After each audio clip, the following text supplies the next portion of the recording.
धनबाद में हाल ही में मेयर संजीव सिंह समर्थक शुभम यादव हत्याकांड ने अब सियासी रंग ले लिया है।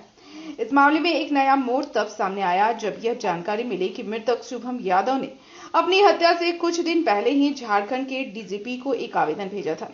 इस आवेदन में उन्होंने धनबाद सांसद ढुल्लू महतो और भगोड़ा गैंगस्टर प्रिंस खान के कथित संबंधों की जांच की मांग की थी। बताया जा रहा है कि आवेदन में शुभम यादव ने अपनी जान को खतरा भी जताया था। आवेदन सामने आने के बाद अब इस हत्याकांड को लेकर कई सवाल खड़े हो रहे हैं।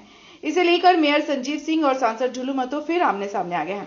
एक दूसरे के खिलाफ में बिना नाम से लिए तीखी बयानबाजी कर रहे हैं। संजीव सिंह बागमारा में आतंक राज होने, भय के माहौल में लोगों के होने की बात कह रहे हैं। पुलिस से हत्या का जल्द उद्भेदन करने और बागमारा को सुरक्षित करने की मांग की गई है। वहीं सांसद ढुल्लू महतो धनबाद में गोली चलना, रंगदारी वसूलना, हत्या करवाना कहां से शुरू हुआ सभी जानते हैं। गोली मारने वाला और मरने वाला का केंद्र बिंदु एक ही जगह है। इधर धनबाद के मेयर संजीव सिंह ने इस पूरे मामले को गंभीर बताते हुए डीजीपी को दिए गए आवेदन का सोशल मीडिया पर साझा किया है। उन्होंने उच्च स्तरीय जांच की मांग करते हुए कहा कि बागमारा क्षेत्र में कानून का राज स्थापित करने के लिए जिला पुलिस को सख्त कदम उठाने चाहिए। वहीं सांसद ढुल्लू महतो ने अपने ऊपर लगे आरोपों को खारिज करते हुए कहा कि किसी भी एजेंसी से जांच कराई जा सकती है और वे इसके लिए पूरी तरह तैयार हैं। सीबीआई से जांच की मांग करते हैं। उन्होंने यह भी आरोप लगाया कि हाल के दिनों में बागमारा में हुई हत्या और आपराधिक घटनाओं के पीछे एक ही गिरोह सक्रिय है जो धनबाद में हत्या और रंगदारी की राजनीति कर रहा है। फिलहाल शुभम यादव हत्याकांड और उससे पहले भेजे गए आवेदन को लेकर पुलिस और प्रशासन पर निष्पक्ष और गहन जांच का दबाव बढ़ गया है। अब देखना होगा कि जांच एजेंसियां इस मामले में क्या निष्कर्ष निकालती हैं और क्या दोषियों तक पहुंच पाती हैं या नहीं।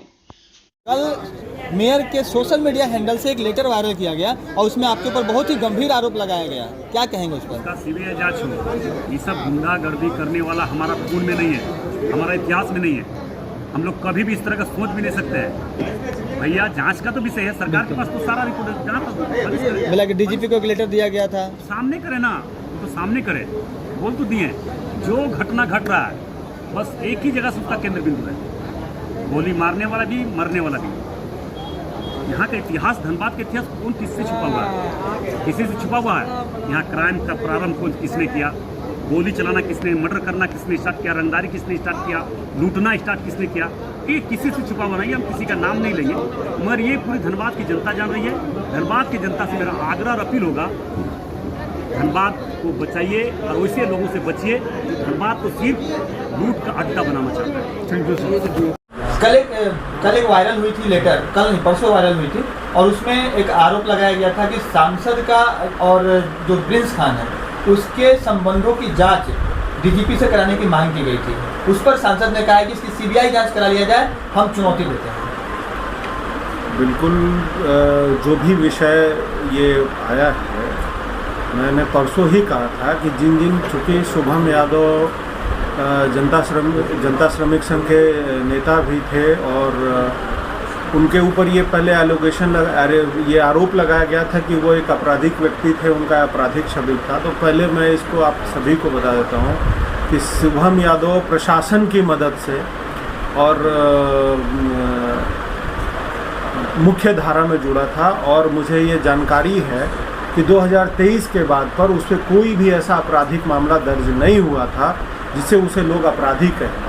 और जिन विषयों में उन पर जिस पे वो आरोप लगे थे, लमसम वो धीरे धीरे सभी केस उस पर जो है झूठे एलिगेशन लगे थे, उस पर वो बरी हो रहा था। जहाँ तक बात है कि वो एक संगठन, जनता श्रमिक संघ के संगठन के तौर पर वो सभी क्षेत्रों में जाकर वो लोगों की बातों को सुनता था, वहाँ के विषयों को उठाता था और इधर एक शुभम यादव जो है हमारे संघ के नेता के तौर पर काम कर रहे थे और विभिन्न क्षेत्रों के विषयों को लेकर वो राज्य सरकार से लेकर और हर डिपार्टमेंट पे वो अपना पत्र लिखते थे। इसी बीच में एक पत्र उन्होंने लिखा था जिसमें अभी आपने जिसकी चर्चा की, तो बिल्कुल ये राज्य सरकार को इस पे जब ये पत्र की चर्चा हो रही है और चूँकि ये बहुत पहले ये मामला मीडिया में आया था, तो बिल्कुल से ये इस विषय पर सरकार को जाँच करानी चाहिए और नहीं है तो सरकार को, राज्य सरकार को भी मैं ये कहना चाहूँगा कि राज्य सरकार इसको केंद्रीय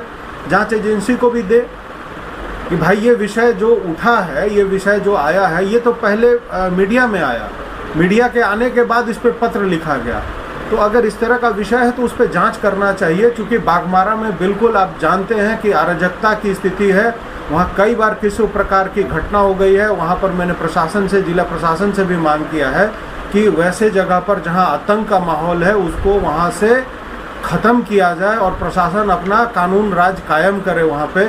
और मैं एसएसपी साहब से, डीसी साहब से भी इस विषय पर कहूँगा और सभी प्रशासनिक पदाधिकारी से कहूँगा कि बाघमारा में जो आतंक का राज है उसको ख़त्म किया जाए।